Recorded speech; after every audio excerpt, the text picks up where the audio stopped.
Pak Jaka, kalau masih belum pasti kenapa udah disegel?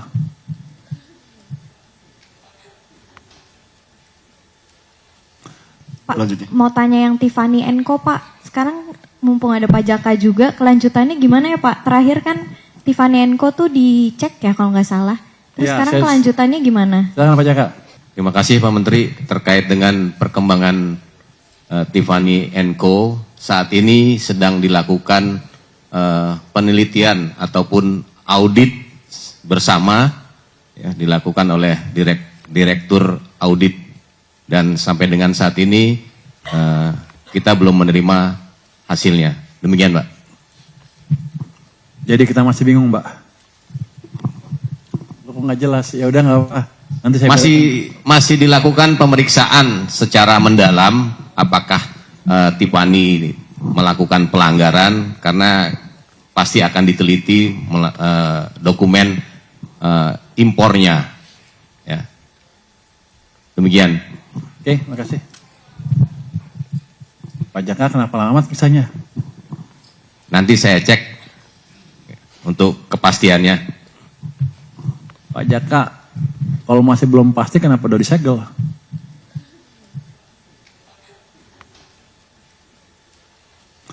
Nanti investigasi ya Pak? Siap, nanti kita dalami lagi Pak. Oke, jadi itu nanti saya investigasi ya Mbak ya. Terima kasih pertanyaannya. Mas. Baik. Ya Pak, terima kasih atas kesempatannya Pak. Saya Wildan dari DDTC News. Ini ada beberapa pertanyaan Pak terkait data gitu Pak. Untuk hingga Mei itu restitusi pajak udah mencapai berapa triliun dan apakah Kemenkyu udah dapat hasil audit restitusi dari BPKP yang udah Bapak minta itu Pak? Lalu, masih belum dapat hasil dari investigasinya. Nanti saya akan ke BPKP lagi deh. Dia bilang sih, kalau 5 tahun kan lama tuh. 10 tahun ya tarik. Saya akan investigasi lagi. Restitusinya sampai sekarang 170 ya Pak? Sekitar 170 triliun rupiah. Itu mau dibanding tahun lalu ya, tahun lalu berapa? Bulan sama. Mau sampai 200 lah bulan ini. 170 juga, 180 sampai September. Tahun lalu berapa bulannya? Sampai bulan Mei? sampai bulan Mei 201 Pak tahun lalu Pak. Segitu Mas. Jadi restitusi tetap dikeluarkan, cuman kita lihat yang agak mesti diperiksa, kita periksa lagi. Lalu yang kedua yang terkait data Pak, jadi terkait realisasi hingga Mei ini untuk realisasi penerbitan SBN secara neto dan juga realisasi pembayaran bunga utang itu udah berapa triliun Pak? Nanti kadang kan di slide kan juga nggak disajikan gitu. Pak Minto, bilang Pak Minto, biar aja Pak Minto. Coba kasih lihat gambar tadi yang paling belakang tuh, ada yang pembiayaan. Ini neto, pembiayaan seperti ini netonya 386,0 triliun rupiah. Jumlahnya semuanya 379,4. Anda mau nanya per instrumen ya? Mungkin secara detail terkait pinjaman sama SPN netonya gitu Pak. Sama kalau dari sisi belanja kan ada pembayaran bunga utang gitu Pak. Jangan begitu dong, lu bikin malu lo. Langsung aja langsung. Lu kibulin dia aja dia nggak tahu. Ngibul aja kalau nggak bisa. Ya, betul pasti betul ya. Siapa? Nanti disusulin dah. Nanti habis sambil dia nyari ya. Mungkin yang ketiga yang terkait PPh final UMKM itu Pak, itu kan lagi rame Pak. Dengan adanya aturan baru ini kan kalau dari pemerintah kan inginnya kan mencegah adanya pemecah-pecahan usaha oleh WP-WP untuk memanfaatkan PPh final UMKM. Kalau dari penghitungan pemerintah itu dengan adanya mekanisme anti splitting itu, anti penghindaran pajak itu ada potensial revenue tambahan berapa triliun sih Pak? Karena kan kalau kita lihat di report belanja pajak kan penerimaan yang nggak terpungut karena skema PPh final UMKM secara umum ini kan 20-30 triliunan dalam jangka waktu 5 tahunan ini Pak. Dengan adanya skema anti splitting ini revenue-nya kira-kira bisa yang dipertahankan pemerintah berapa gitu Pak? Belum tahu, datanya belum masuk. Kita baru bisa tebak nanti setelah 6 bulan ke depan ketika kita tahu sebenarnya berapa sih yang main-main begitu. Begitu ya Pak Bimo? Siap. Siapa udah ada hitungannya?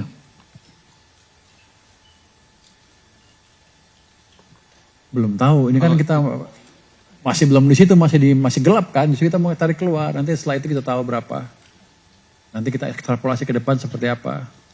Jadi untuk sekarang ya belum bisa ditebak karena itu masih gelap. Justru kita pengen tahu dengan kebijakan itu berapa yang masuk nanti. Tapi nanti harusnya sih dengan Cortex itu semakin sulit karena semua sudah terintegrasi nanti. Ya betul ya Pak Bimo ya? Siap. Ya, Pak. Terakhir Pak, mungkin terkait kemarin kan dari Kemenkeu baru mengeluarkan aturan baru terkait tukin Ditjen Pajak, pegawai Ditjen Pajak. Nah itu bagaimana revisi aturan itu bisa berhubungan dengan kinerja pegawai dan kinerja organisasi di DJP, dan kalau tukinnya direvisi tetap tumbuh 20,5 atau 25%, Pak. Terima kasih, Pak. Kalau direvisi tumbuhnya 30%. Pak Sekjen? Mungkin esensinya kenapa sih Pak kok perlu direvisi, Pak? Karena juga udah berlaku cukup lama gitu, Pak. Pak Sekjen? Ya Pak, izin Pak, bukan tukin, itu nggak ada perubahan, jadi cuman perubahannya gini, cuman force rank-nya aja. Jadi kan dulu harus ada di dalam satu kantor tuh harus ada yang paling jelek sama yang paling baik, pemeringkatnya. Nah sekarang itu enggak, supaya memberikan rasa keadilan dan juga biar teman-teman pajak itu bisa bekerjanya dengan nyaman dan enggak ada pemaksaan. Jadi memang kita kejar tuh kinerja gitu. Jadi itu kira-kira Pak. Jadi bukan perubahan angka tukinnya atau apa, tapi cara range-nya itu aja gitu. Jadi bukan tukinnya. Gue juga bingung, perasaan gue ngenakin gaji. Formulanya Pak maksudnya, Pak, kan dari sisi formula kan ada perubahannya. Enggak ada. Nggak ada perubahan itu pajak. Anda dapat bocoran dari mana? Ya baca dari yang diupload sama Kemenkeu gitu Pak. Kebetulan kan ada sedikit perubahan terkait. Lain kali jangan diupload loh. Nggak ada perubahan. Oke, next sebelah sini. Next sebelah sini ya. Sebelah situ tuh. Yang mana Pak? Belakang. Ya, selamat sore Pak Purbaya dan Bapak-Bapak sekalian. Izin Pak, perkenalkan saya Adin dari BTV Berita 1. Izin Pak Purbaya terkait PP nomor 20 tahun 2026 yang merevisi ketentuan PPh final 0,5%. Minggu lalu Bapak sempat menyampaikan aturan ini untuk menutup celah perusahaan yang mengakali ketentuan lama dengan memecah usaha menjadi beberapa perusahaan kecil Pak, agar tetap bisa menikmati tarif 0,5%. Dari Kemenkeu atau Ditjen Pajak sendiri, apakah sudah ada proyeksi Pak berapa tambahan penerimaan negara yang bisa diperoleh dari implementasi aturan baru ini? Pertanyaan bagus sekali, tapi sama dengan dia. Kita belum tahu Mas, masih kita akan hitung lagi seperti apa. Ya. Cewek.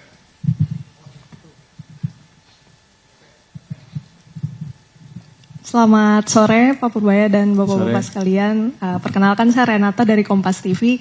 Pak izin mau bertanya ini terkait IHSG Pak. Belakangan ini kan memang merah terus ya Pak sampai dengan hari ini. Bahkan kalau pantau dari RTI sampai sekarang minus 3%. Bahkan sampai menyentuh titik terendah hari ini di 5.600. Kalau dari Pak Purbaya ini kan selama ini juga sudah sering bertemu ya dengan lembaga internasional maupun pemeringkat maupun kayak IMF gitu. Yang berkali-kali disorot kan memang ini terkait dengan fiskal ya Pak. Boleh nggak Pak di-spill mungkin sedikit sebenarnya yang mereka paling khawatirkan itu bagian mananya sih Pak sampai akhirnya kemudian mungkin investor-investor ini pada lari keluar gitu. Maksudnya oke, Pak Purbaya udah pernah bilang kayak mereka menyoroti defisit misalnya, tapi kira-kira yang di-concernkan oleh mereka itu defisitnya apakah karena ada belanja-belanja yang ugal-ugalan atau apa, mungkin bisa dibagikan juga ke kita dan apa yang sekiranya sedang dilakukan oleh pemerintah untuk memperbaiki kepercayaan itu. Terima kasih Pak.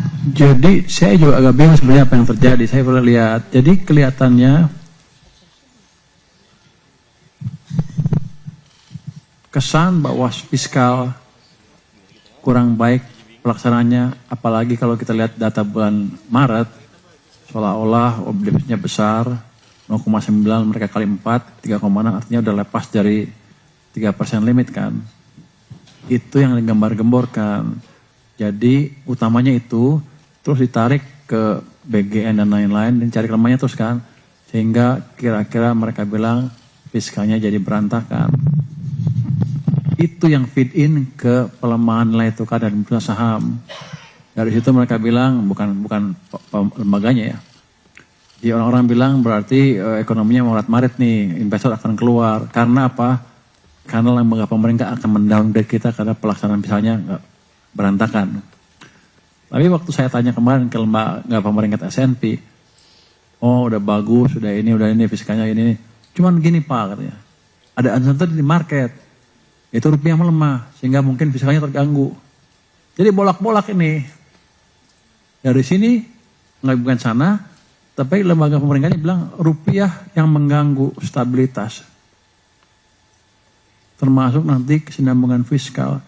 Padahal awalnya dari fiskal ke sana kata mereka. Ketika fiskalnya bagus, cari yang sebelah situ. Jadi kalau saya itu saya pikir adalah miskonsepsi dari market atau analis yang menganggap kita menjalankan fiskal dengan jelek atau Pak Prabowo menjalankan kebijakan fiskal tidak hati-hati. Padahal Pak Prabowo clear banget. Defisit kita dia atur di bawah 3%. Tahun depan dia maunya 1,8%. Pak Presiden seperti itu, bahkan kita rayu-rayu sedikit lah, jangan lupa nanti kita masih perlu dorongan ke ekonomi. Ya lebih tinggi dari itu boleh sedikit. Jadi komitmen Pak Presiden untuk menjaga fiskal di bawah 3% amat kuat sekali. Jadi kita tidak menjalankan kebijakan fiskal yang tidak hati-hati. Kami tahu apa yang kami kerjakan. Harusnya kalau kita bereskan, sananya beres rupiahnya kan, karena mulainya dari sini. Tapi enggak, sekarang gara-gara rupiah bisa kejaga, bisa keganggu. Jadi terbolak-bolak terbolak-balik. Jadi emang ada sentimen negatif di pasar yang mesti kita perbaiki. Tapi yang bisa saya jelaskan sekarang adalah fondasi ekonomi baik dari data itu ya. Kebijakan misalnya betul-betul terjaga, dan kalau ada apa-apa kita bisa adjust, kita perbaiki. Kita betul-betul fleksibel untuk memastikan defisitnya di bawah 3% tanpa mengganggu perekonomian secara berkelebihan. Cuman kelemahan kita adalah apa? Kita kurang cukup baik menjelaskan ke publik mungkin. Padahal saya tiap bulan kan ketemu media. Kenapa media nggak bisa nyebarin ya? Berarti medianya nggak ngerti apa gimana? Anda ada pertanyaan apa lagi? Saya jelasin nanti. Subscribe, share, like, and comment. Subscribe, share, like, and comment. Subscribe, share, like, and comment. Subscribe, share, like, and comment. Subscribe, share, like, and comment.